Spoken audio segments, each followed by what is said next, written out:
Welcome to Trusting in the Lord, a channel sharing Jesus' teachings to help you live with peace, love, and strength. Today, we explore Jesus' teaching on compassion, the quiet power of a gentle heart and a life shaped by grace. Compassion is not just a feeling, it's a way of living that reflects the heart of God.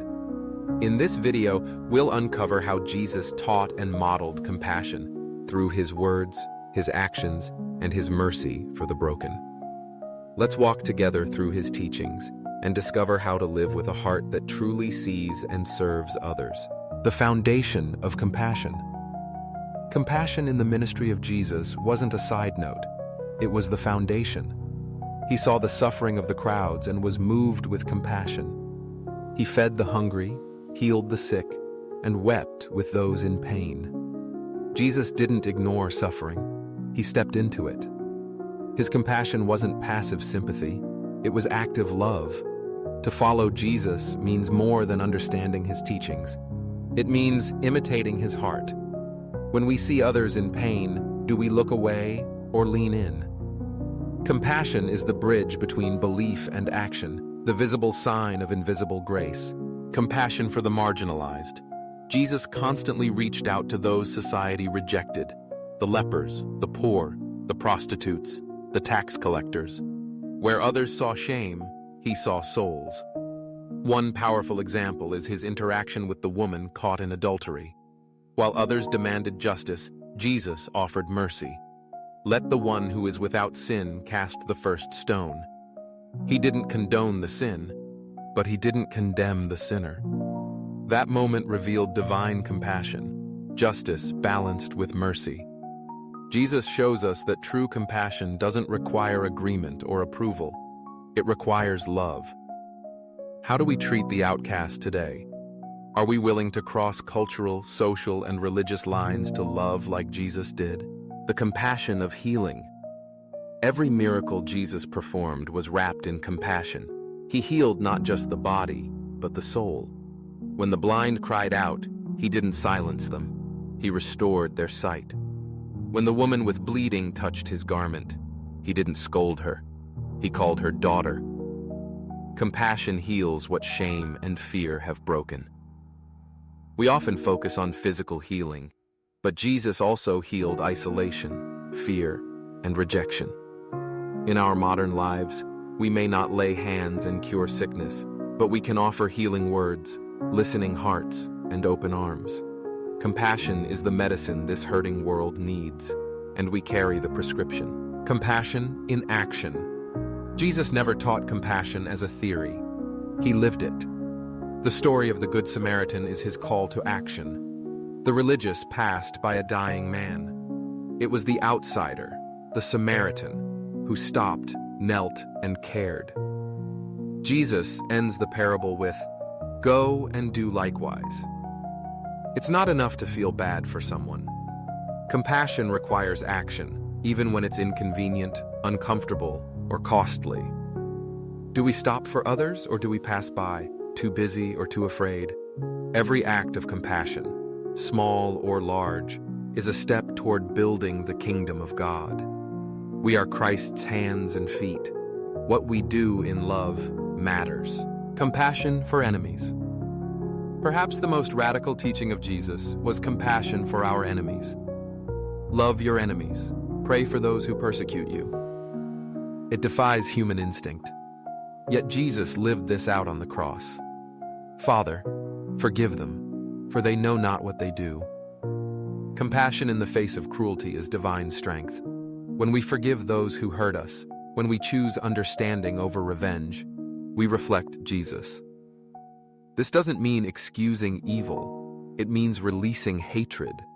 Forgiveness is a gift of compassion, not just for them, but for our own freedom. Think of someone who has wronged you.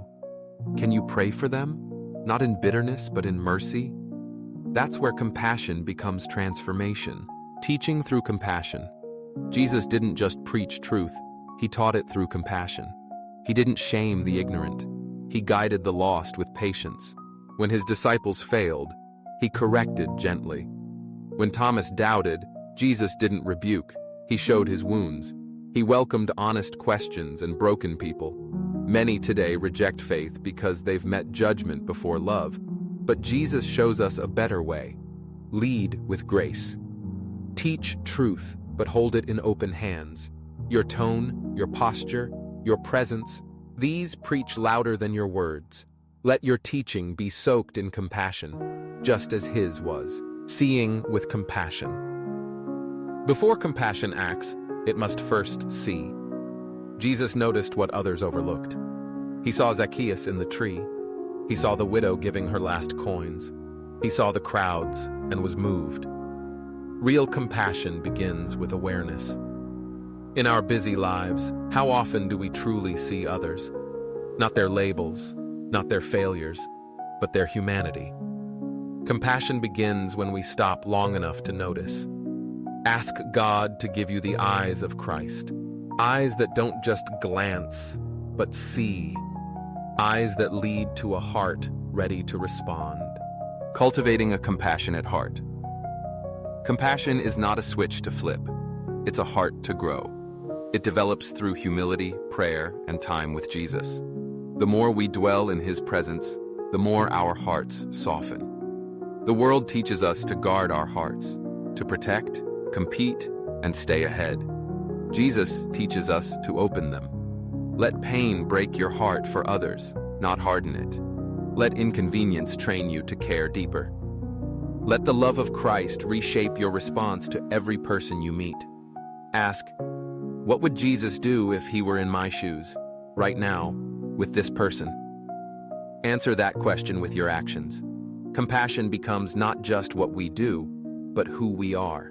The fruit of compassion. Compassion changes the world, one heart at a time. It rebuilds bridges, restores relationships, and renews hope. When you show compassion, you mirror the image of Christ. You become a living testimony of his love. What starts as a simple act, sharing a meal, listening without judgment, forgiving an offense, can ripple far beyond what you see. The fruit of compassion is peace. It silences anger, disarms conflict, and breathes life into dry places. Let compassion be your legacy. Not just what you believed, but how you loved. People may forget your words, but they will never forget how you made them feel. Let them feel Jesus through you, living like Jesus. In the end, the call is simple yet profound. Follow me. Not just with your beliefs, but with your life. Jesus didn't ask us to admire him from a distance. He invites us to live as he lived, compassionate, courageous, merciful. Let every day be a reflection of his heart. Greet the hurting. Listen to the lonely. Forgive the unworthy. Be present, even when it's uncomfortable. Let your life preach louder than your voice. You may not change the whole world, but you will change someone's world. And in doing so, you follow in the footsteps of Jesus. Thank you for joining us on Trusting in the Lord. If today's message on Jesus' compassion moved your heart, please share it with someone who needs comfort. Subscribe, like, and continue walking with us on this journey through the teachings of Jesus. May your eyes be open to those hurting, your heart tender, and your hands ready to serve. Walk boldly in compassion today. God bless you. See you next topic.